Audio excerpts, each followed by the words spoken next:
Olá, boa noite. Começa agora o Jornal da Justiça desta sexta-feira, 26 de março. O plenário virtual do Supremo Tribunal Federal iniciou hoje o julgamento de diversos processos relativos à Covid-19. O enfrentamento à pandemia do coronavírus está sendo tratado com prioridade pela Suprema Corte do país. E você vai ver também. Ministro Nunes Marques vota a favor de punição ao procurador Deltan Dallagnol por post em rede social. A hora do planeta. Supremo Tribunal Federal vai apagar as luzes em defesa do meio ambiente. E ainda, 130 anos do STF. Reportagem especial conta a história dos ministros que tiveram que assumir a presidência da República.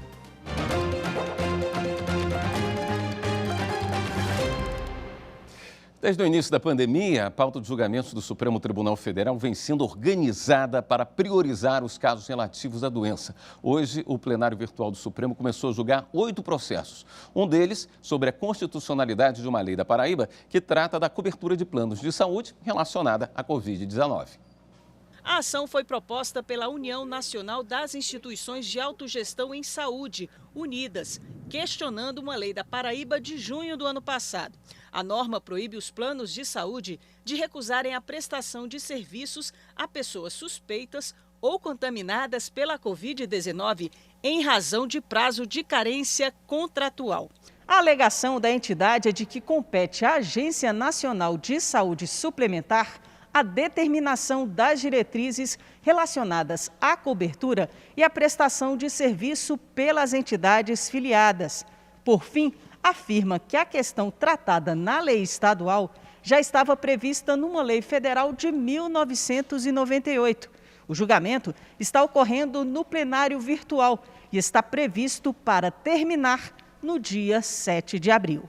O relator da ação é o ministro Gilmar Mendes. No voto, ele ressaltou que a imposição de períodos de carência pelas operadoras de plano de saúde já foi disciplinada por lei federal no exercício da competência privativa da União, prevista no artigo 22, incisos 1 e 7 da Constituição Federal, de modo que não cabe ao Estado da Paraíba inovar matéria já disciplinada. O ministro também destacou que a crise ocasionada pela pandemia da Covid-19 impõe desafios para a União e para os Estados-membros. Todavia, há que se frisar que as soluções para os problemas atuais devem respeitar a repartição de competências disposta na Constituição. Assim, Gilmar Mendes votou pela inconstitucionalidade da lei paraibana. Outra ação relacionada à Covid-19 que começou a ser julgada nesta sexta-feira pelo plenário virtual do Supremo foi da Associação Brasileira de Distribuidores de Energia Elétrica, que pede a institucionalidade da expressão energia elétrica prevista numa lei de Roraima. A Associação Brasileira de Distribuidores de Energia Elétrica argumenta que a competência para legislar sobre o assunto é da União e que leis estaduais sobre o tema não teriam validade por serem inconstitucionais. Alega ainda que a Agência Nacional de Energia Elétrica, a ANEEL, já aprovou em março do ano passado uma instrução normativa com medidas para a preservação da prestação do serviço público de distribuição de energia elétrica, considerando a situação de calamidade pública diante da pandemia de Covid-19. A relatora no STF, a ministra Carmen Lúcia, já apresentou o voto no julgamento realizado em plenário virtual da Corte. Lembrou que o tema já foi tratado em um julgamento semelhante no final do ano passado, quando uma lei do Paraná foi questionada. A ministra ressaltou que, por maioria, o plenário virtual já havia rejeitado o argumento de que são inconstitucionais as leis estaduais sobre corte de fornecimento de energia elétrica durante a pandemia, pois o texto constitucional não impede a edição de lei estadual, uma vez preservado o núcleo da regulação da atividade de fornecimento de energia elétrica e água de competência da União. Carmen Lúcia também destacou que a continuidade do serviço é essencial para a adoção de medidas de contenção do coronavírus e o fornecimento de energia elétrica é direito fundamental relacionado à dignidade humana, especialmente no complexo contexto pandêmico vivenciado. Com esse entendimento, ela negou o pedido, mantendo válida a lei de Roraima. Também pelo plenário virtual, os ministros do STF começaram a julgar outros 5 processos relativos à pandemia da Covid-19.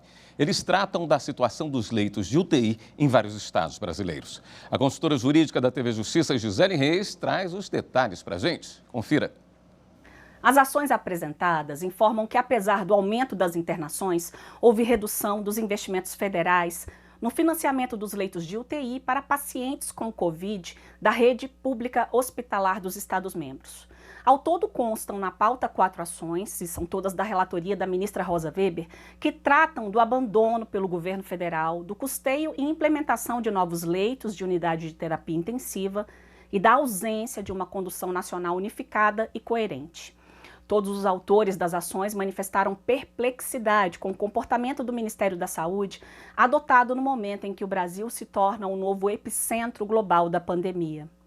A ministra Rosa Weber, em decisão liminar, levou em consideração o gravíssimo quadro de colapso das redes de atendimento hospitalar, a alta taxa de ocupação dos leitos de UTI, o elevado número de mortes e o caos nos estados que estão na zona de alerta crítica. E com isso ela determinou o restabelecimento imediato dos leitos destinados ao tratamento de Covid-19 nos estados do Maranhão, São Paulo, Piauí, Bahia e Rio Grande do Sul.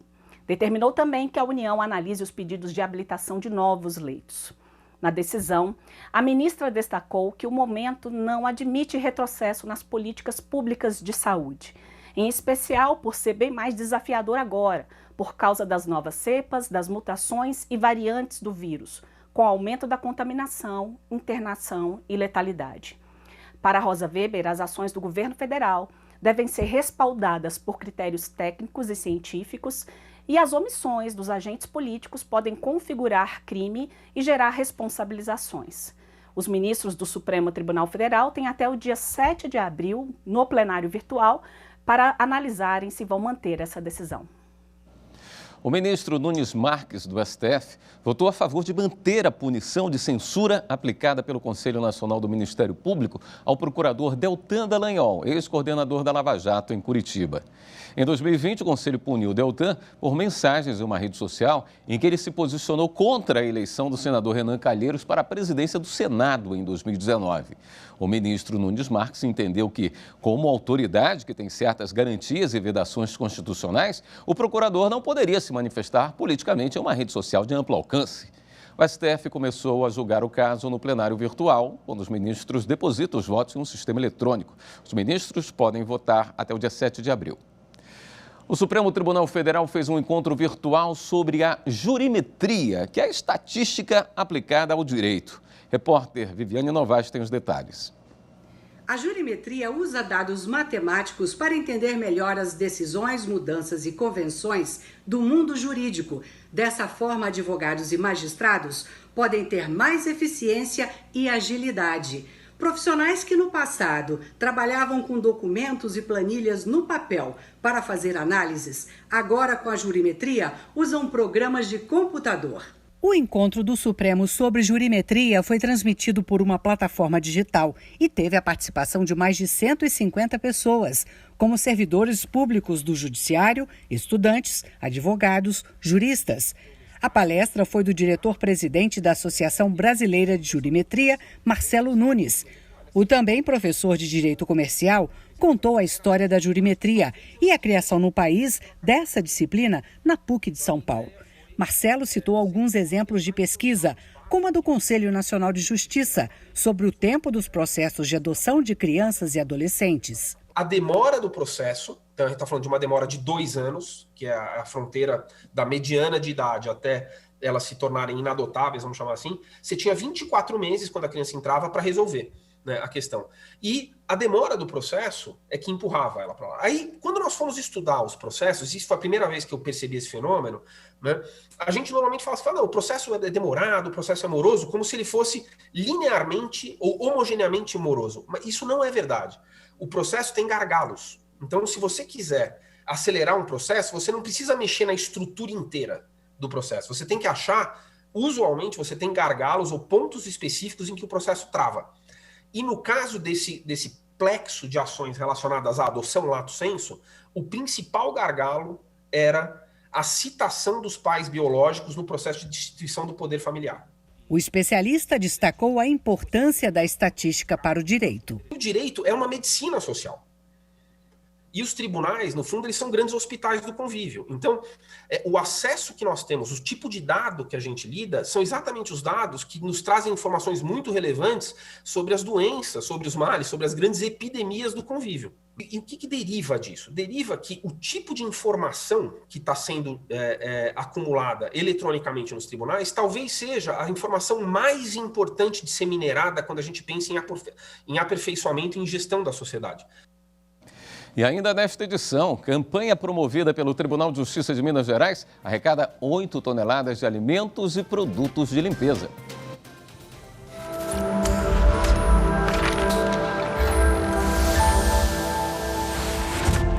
Tudo na vida precisa de um norte, e com a democracia não seria diferente. Nesse caso, o norte da democracia é a Constituição Federal, que é quem vai orientar os direitos mais básicos do cidadão brasileiro. É a Constituição, por exemplo, que vai garantir a liberdade de ensinar, aprender, pesquisar e divulgar o pensamento, a arte e o saber.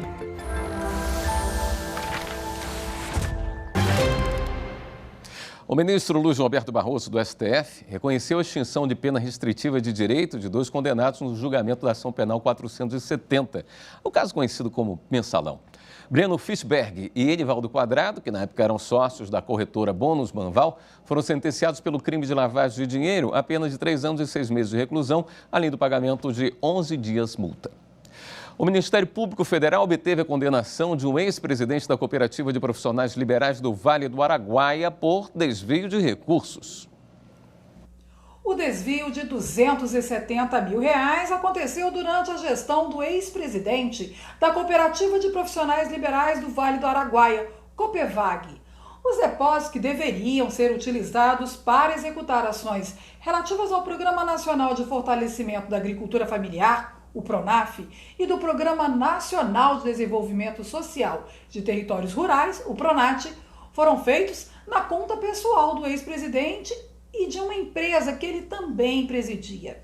Ao todo, a cooperativa recebeu mais de R$ 1,5 milhão pela assinatura de 3 contratos. Durante a ação penal, a Caixa informou que nenhum dos contratos foi integralmente cumprido e que não foram registradas prestações de conta dos convênios. Atendendo ao pedido do Ministério Público Federal, o empresário foi condenado pela Justiça Federal a mais de 3 anos de reclusão e ao pagamento de multa de 1/3 do salário mínimo vigente à época dos fatos. Em tempos de pandemia, uma campanha promovida pelo Tribunal de Justiça de Minas Gerais arrecadou 8 toneladas de produtos. O material recebido foi entregue a instituições que atendem moradores de rua em Belo Horizonte. Os produtos arrecadados lotaram um caminhão e 3 vans. Foram 11.393 itens, sendo 499 cestas básicas, mais de 2.000 produtos alimentícios não perecíveis e de limpeza e mais de 1.000 itens de higiene, cerca de 8 toneladas de doações. Que vai ajudar um pouquinho, a minorar essa realidade tão difícil das pessoas em situação de rua, que estão sofrendo tanto nessa época da pandemia. Todo o material foi arrecadado pelo Núcleo de Voluntariado do Tribunal de Justiça de Minas Gerais em apenas 23 dias de campanha. As doações serão entregues para o projeto Canto da Rua Emergencial, que acolhe pessoas em situação de rua de Belo Horizonte desde o início da pandemia. O espaço recebe todos os dias cerca de 800 pessoas e em um ano, mais de 6.000 pessoas em situação de rua já foram atendidas. Então este projeto nasceu desse olhar, e dessa escuta da população de rua que demandava espaços que pudessem trazer dignidade para eles. Também foram doadas 8.000 máscaras de proteção feitas pelos recuperandos das APACs, Associação de Proteção de Assistência aos Condenados das cidades de Passos e Patrocínio, no interior do estado. Evidencia que a solidariedade ela faz a diferença. E é fundamental, principalmente nesse momento de crise. A Vara de Execuções Penais de BH, junto com o Ministério Público Estadual e a Defensoria Pública, destinaram a verba de prestações pecuniárias para a compra de 1 tonelada de alimentos desidratados. A quantidade será suficiente para produzir 40 mil sopas enriquecidas. São insumos para se fazer sopa, com todo o acompanhamento nutricional, de leguminosas que são inservíveis para o comércio, mas pronto para consumo. Para o presidente do Tribunal de Justiça de Minas Gerais, o desembargador Gilson Soares Lemes, o papel do Judiciário Mineiro é fundamental em acolher pessoas em situação de rua durante esse período de pandemia. Nós temos procurado minorar um pouco, das péssimas condições que esses moradores têm no dia a dia. Mostra a união de todos, em busca de um socorro aí mais imediato a esses moradores de rua. E a seguir, STF vai apagar as luzes em adesão à campanha Hora do Planeta.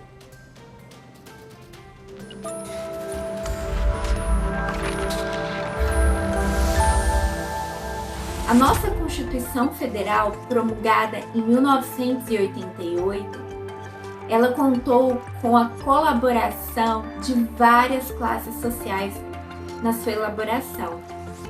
E logo ali, no artigo 1º, parágrafo único, já se demonstra todo o espírito democrático em que foi elaborada a nossa Constituição, porque ali consta que todo poder emana do povo.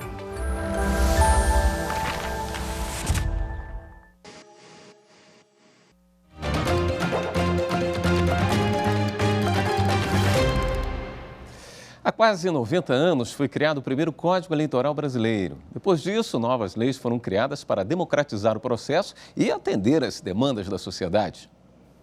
O Código Eleitoral foi criado em fevereiro de 1932. A partir daquele ano, a Justiça Eleitoral passou a ser responsável por organizar e coordenar as eleições no Brasil. A legislação trouxe mudanças importantes. Criou um tribunal superior e também um tribunal regional na capital de cada estado, no Distrito Federal e no então território do Acre. Além disso, permitiu o voto de mulheres, viúvas e solteiras que exerciam trabalho remunerado.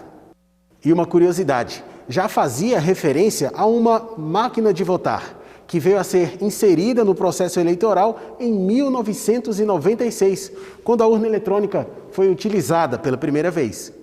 33 anos depois, em 1965, surgiu o Código Eleitoral, que permanece em vigor até hoje.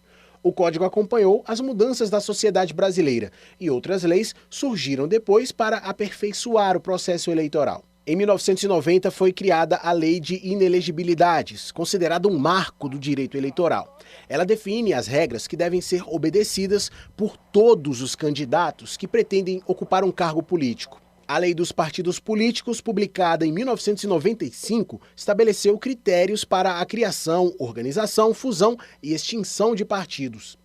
Outro destaque é a Lei das Eleições, que entrou em vigor em 1997. Foi a partir dela que as eleições gerais, aquelas que incluem o voto para presidente da República, foram separadas das eleições municipais, revezando os dois tipos de pleito a cada 2 anos.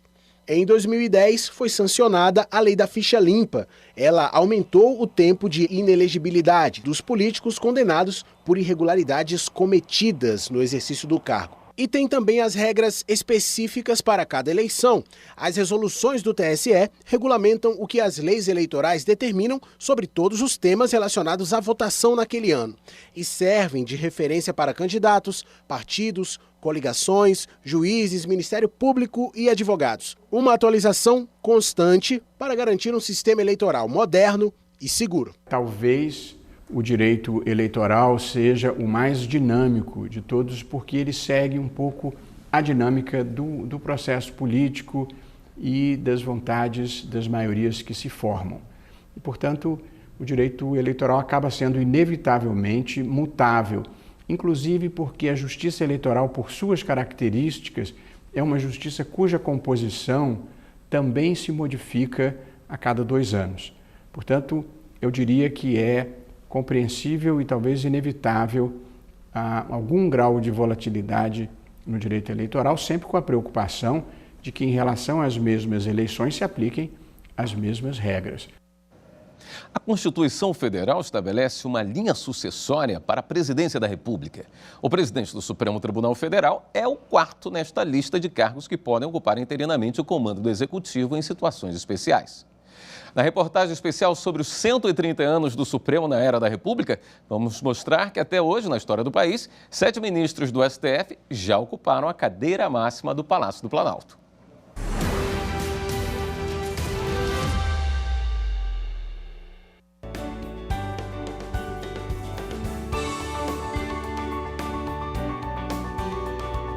Na Praça dos Três Poderes, em Brasília, eles são separados por poucos metros.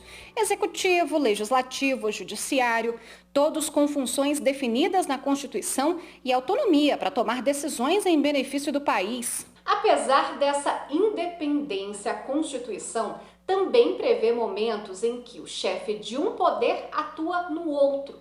Na ausência do presidente da República, por exemplo, são os presidentes das outras casas que assumem o poder. É a chamada linha sucessória.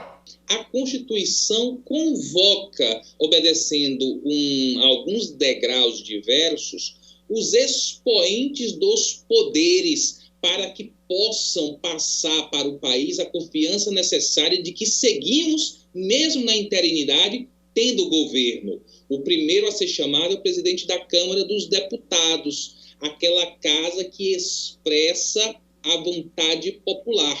Na sequência, o presidente do Senado Federal, a casa que expressa a nossa federação. E quando por qualquer razão um já fora chamado, o outro também entra para coroar esses degraus de institucionalidade, o presidente da Suprema Corte do país. 7 ministros do STF já ocuparam a cadeira máxima do Palácio do Planalto. O primeiro foi José Linhares, em 1945. Ele foi o responsável pela transição entre os governos de Getúlio Vargas e Eurico Gaspar Dutra. 41 anos se passaram até que o próximo ministro do Supremo assumisse a presidência da República. Foi Moreira Alves, em abril de 1986. E ele também, o ministro José Carlos Moreira Alves, ele veio assumir a presidência do Legislativo quando foi instalada a Assembleia Nacional Constituinte, em fevereiro de 87. Né? Então, ele foi o primeiro brasileiro que ocupou os 3 cargos, né? Já o ministro Otávio Galotti foi presidente interino 2 vezes em 1994, durante licença do presidente Itamar Franco. O atual decano do STF, ministro Marco Aurélio, ocupou o cargo de presidente da República 5 vezes em 2002, durante viagens de Fernando Henrique Cardoso ao exterior. Em uma delas, sancionou a lei que criou a TV Justiça.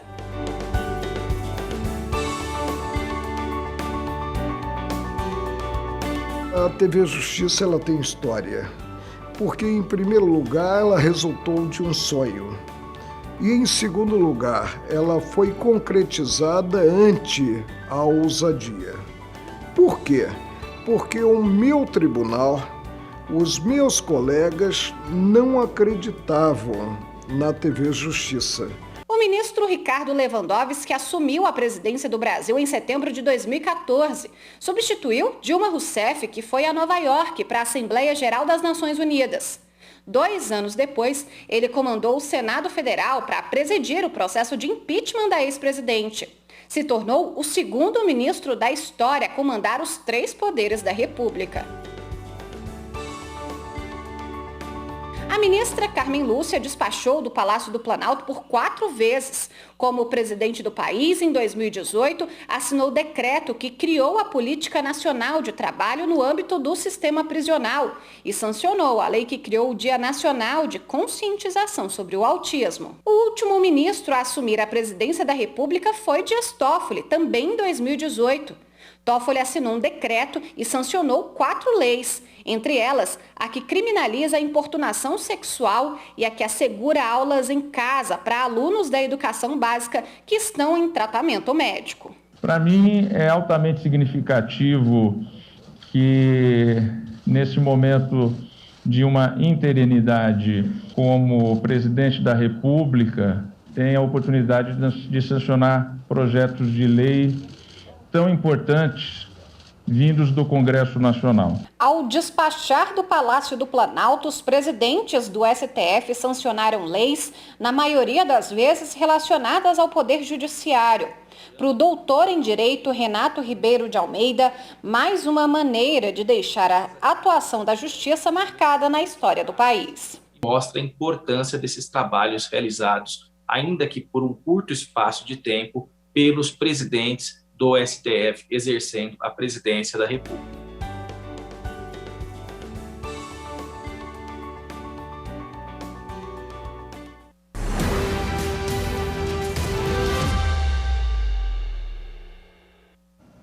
Em um ato simbólico, o Supremo Tribunal Federal vai apagar as luzes dos prédios por 1 hora no sábado em defesa do meio ambiente. O movimento faz parte de uma campanha da organização não governamental WWF. Será neste sábado que os 3 prédios do Supremo Tribunal Federal vão ficar com as luzes apagadas das 8h30 às 9h30 da noite, aderindo a um movimento global de conscientização e comprometimento com os desafios ambientais chamado Hora do Planeta. A defesa do meio ambiente é um dos eixos da gestão do presidente do STF, ministro Luiz Fux.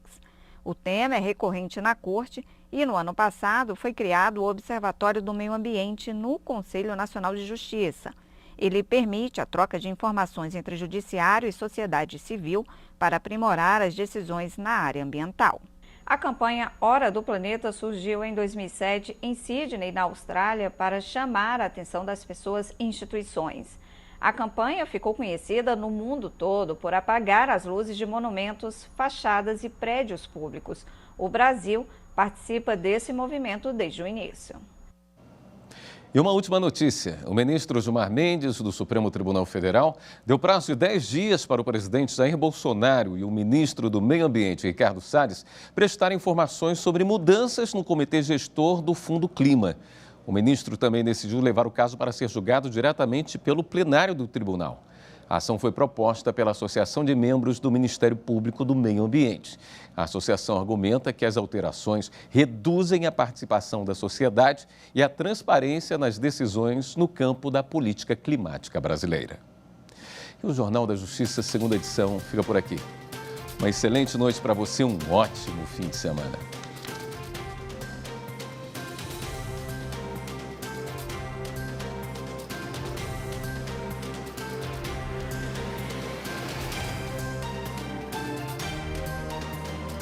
Thank you.